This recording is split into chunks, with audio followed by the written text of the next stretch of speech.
pass me not, O gentle Savior.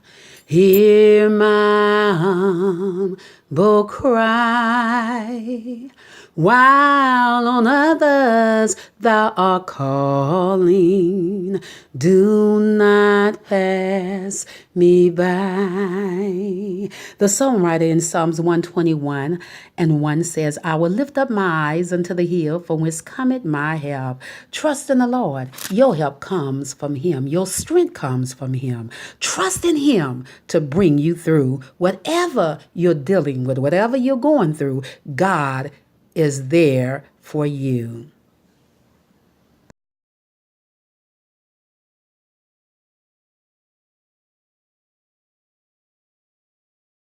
Hello, my name is Angelique Page, founder of the Vernon Edens Jr. Foundation, Inc., also your host on The Turning Point. Please welcome my guest, Ms. Jasmine Hardison, that will tell us about her son, David.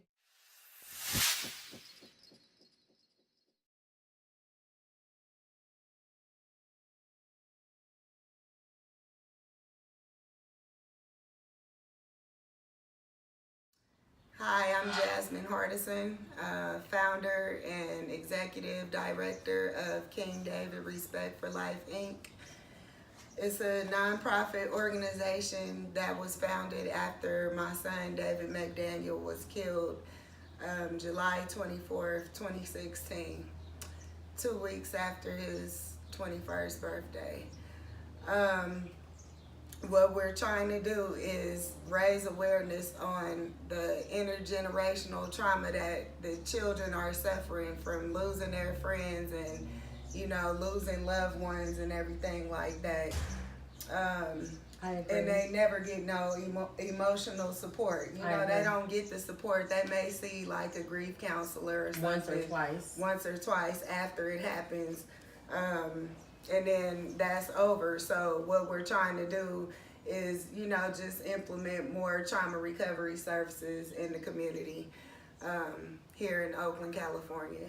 Exactly. My son David, I'm very transparent about the story. He did get caught up in gangs, not from my parenting, not from the way that I raised him, because I raised him, to be a decent young man. I enrolled him in sports. He played all sports. Oakland Dynamites, East Bay Warriors, you name it. Football, baseball, karate, everything, But the problem was I was a single parent, and a lot of times I always used to feel like, well, what's going on? Like why can't I scare him why can't I scare him straight, basically?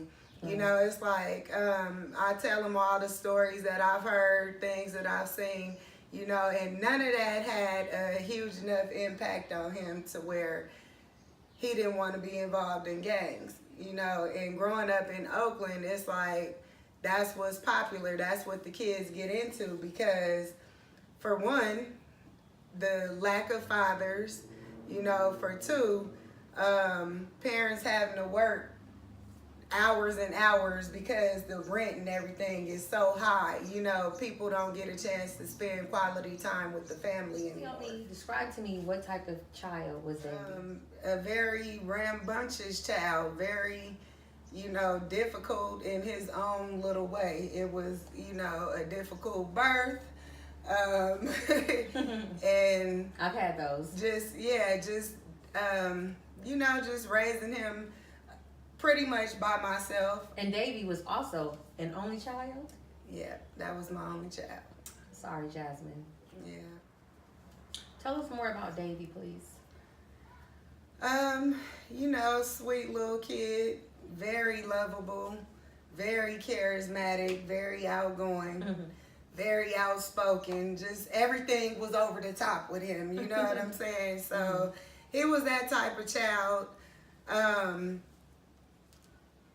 He loved to fight. He loved to dance. He loved to, just love on people and make people laugh. But we started seeing trouble when he was growing up. I started to notice his behavior patterns was, I won't say like a kid with ADHD or anything like that, but it was different. But that is a very important subject to speak on. Because a lot of Absolutely. children, as well as adults, suffer from ADHD. Absolutely. So would you say that Davy dealt with ADHD? I don't think so. I don't think that was his issue. I think his issue was just dealing with stress and trauma from losing friends, losing family members. Okay. You know, some things that happened in our home. You know, I was a victim of domestic violence, and my son was there to see that. You know, so I don't really know if that played a part with him, you know, taking a turn for the worse, if you want to say that, you know. It very may well have. I truly believe that, and you know, it wasn't by his father. He always wanted me and his father to be together, you know. So growing up, that was always like, oh, that was an issue. Like, why you not with my dad, you know? Where's his father now? Well, that's a good question. So right now his father is serving time in a California state penitentiary for murder. I'm sorry to hear that, Jasmine. And I heard you say that his father was in prison for murder, even though some may say karma because of what happened his father did and then what happened to Davy. I don't feel that way personally. How do you feel? Well, I beg to differ, you know, and that's the good thing about opinions. Everybody has their own, you know. Right. But yeah, I definitely feel like that was karma coming back, and I just got tangled up in the mix because I was the other parent, you know. Whoa. My son's father is serving time right now. I don't really talk too much about it because, you know, my son's father feels like I'm kind of against him or I hate him right now. And there's some dislike there. And I'm sure, Jasmine, that there's other mothers out there, other women that can relate to what you're saying. You understand? Yeah. I can relate to what you're saying, but we're talking to you. We're hearing your story, so I'm going to let you go ahead. Yeah, you know, it's unfortunate because now I'm sitting in the same shoes as the mother of the boy that, you know. You've been on both sides of the track. Basically. I wasn't raised like, oh, Miss Prissy, you know. A lot of us weren't. So it's a lot of, I got a little background myself, you know, but for the most part, I changed a lot of my ways because I had a son. You were a mother at a young age. You did whatever you had to do to take care and provide for your child. Yeah. I had him at 16 years old, and I didn't have any high school education, basically. You know, I was homeless. I dealt with sexual abuse. I dealt with, you know, domestic violence, all of that. But I always knew that I wanted something better for my son. And you overcame all your obstacles and tragedies. Yeah. It took a while, but, you know, slowly, because I wanted to see my son, I wanted him to see me progress in life, you know, so that he can aspire to be something. Exactly, Jasmine. You know, because if you only got one person in the home that's to set providing the and best doing example. it right, I'm trying to, you know, put him up there, and I actually put my son on a pedestal. You know, I told my son he was the shit. And you know, that's it. Like, that's right. And I didn't mean it for him to grow up with an attitude, cocky. You know, I'm better than anybody. You wanted him to be confident. But I wanted to instill that confidence in him. Yes. You know, so that he could walk around and with his head held high. An entrepreneur. Exactly. Exactly. Yes. Jasmine, my question to you is, Who are you now that David is gone? I'm trying to figure it out slowly. You know, that's a very good question because right now, I guess I'm in a phase where I don't completely understand who I am right now because for so long, you know, for 21 years, I was somebody's mom, you know, and then that was just tragically stripped away from me.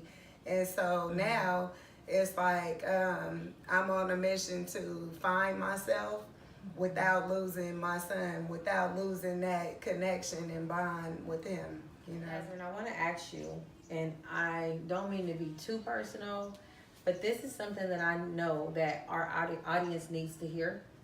Do you have any type of regret?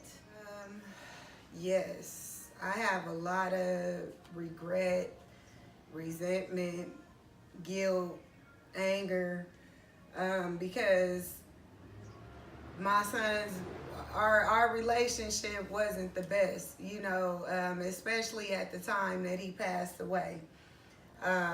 We had just experienced the loss of my nephew and his friend 2 months prior on May 28th, where an incident where they drowned and my son was rescued, you know, and like I said, prior to that, why I think he even got involved with the gangs and everything was due to some of the trauma he's seen before that, you know, losing his friends, you know, because it's just, it's normal now. You know, it's okay to lose a friend because we can get a T-shirt made and go to the funeral and turn up afterwards. Rep his name. And then that's it. But for the mothers, you know, and for the family, the siblings and everything like that, it just leaves us in this space like, okay, who am I without this person now? Right. You know, what do I do? Which way do I go? Right. However you felt inside, you wanted to end it. You know, you wanted to commit suicide or just end it or the plane to crash. But you didn't want to hurt anyone else in the process. You didn't want to hurt anyone else. You wanted to hurt yourself. But when you commit suicide, you hurt so many people. I have one last question for you, Jasmine. I would like to thank you for being a wonderful guest.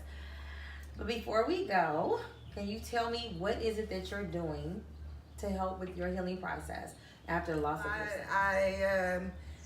I do meditation. Okay. I try to sneak in some prayer when I can. Definitely. You know, when I really, really get down, because my relationship with God isn't the best right now. Been there, done that. Right. So, you know, but right it will now, get better. It will get better. I do believe it will get better.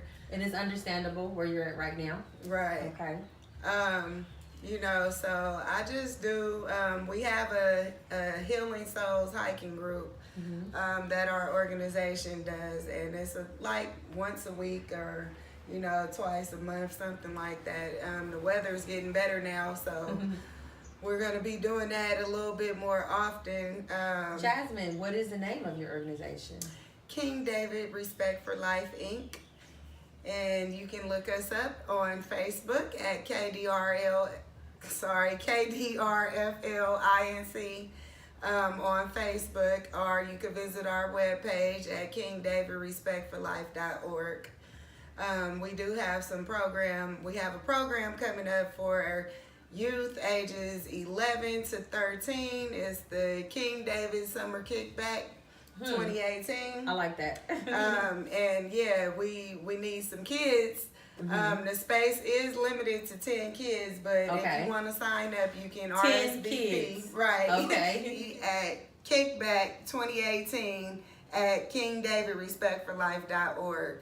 I'm too old. I'm too old to go. Sorry. It sounds fun. It sounds fun, Jasmine. Yeah. And then we have a lot of great stuff happening, so you just got to follow us on Facebook or visit our webpage, you know, to see what type of exciting community things we're doing. I love it. I love it. Our final thought, your loved one can't be erased if you are still out here living in misery. I would like to thank you for tuning in.